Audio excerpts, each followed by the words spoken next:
Welcome to Brain Vision. Hi there. So in this problem, we're given some information, but we're using the formula PV equals 8.31 T to make everything work. So let's look at the info that we have.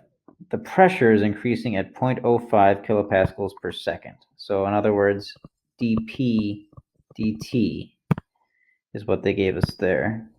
0.05, that's positive. The temperature is also increasing, this at a rate of 0.15 kelvins per second. So that means dt equals positive 0.15. Good. We're also given that at the moment we care about, the pressure is 20 kilopascals. So P equals 20. And the temperature is 320 Kelvin. So that should be all the information that we need. What we're looking for is the rate of change of volume. Right? So we want how quickly the volume is changing. We want dV dt. Okay. So a few ways to rearrange this to make it work. Why don't we isolate V in this equation here? So V equals 8.31 T over P. Because now we know that dV dt, which we're looking for, if we just think of the derivatives of each side, well, we know how to find that. Let's use the chain rule. So on the right side, let's use the chain rule, because by definition, the derivative of v with respect to t, since v is a function of both big T and big P, the chain rule tells us this will equal the partial of v with respect to t, partial of v with respect to t times dt dt plus partial of v with respect to p times dp dt. And if we know everything in there, we'll have what we want. Okay, partial of v with respect to t. Now to get this, we'll just look at our equation up here. So if t is considered to be the variable, we can see at a glance that the derivative is 8.31 over p.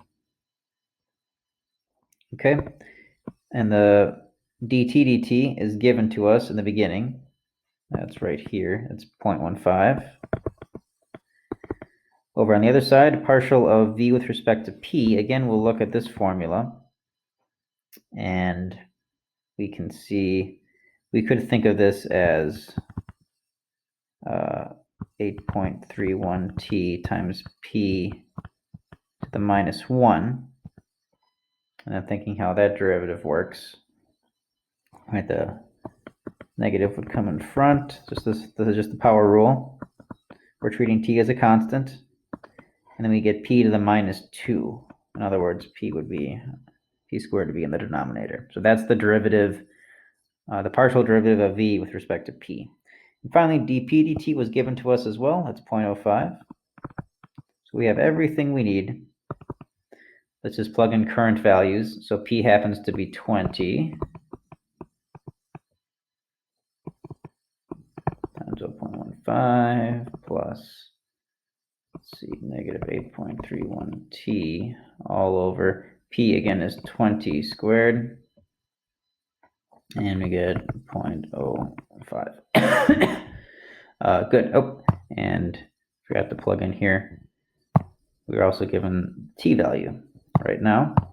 So current t value is 320. So we'll multiply this by 320. So at this point, we just type into a calculator. So make sure you get the same number we get here. But if you've gotten this far, you've set it up correctly, and your calculator should give you negative 0.27 as your final answer. Now, what are our units? We are looking at the rate of change of volume. Right? Volume, in this example, for this formula, is given in liters, and our time units are seconds. So there's our final answer.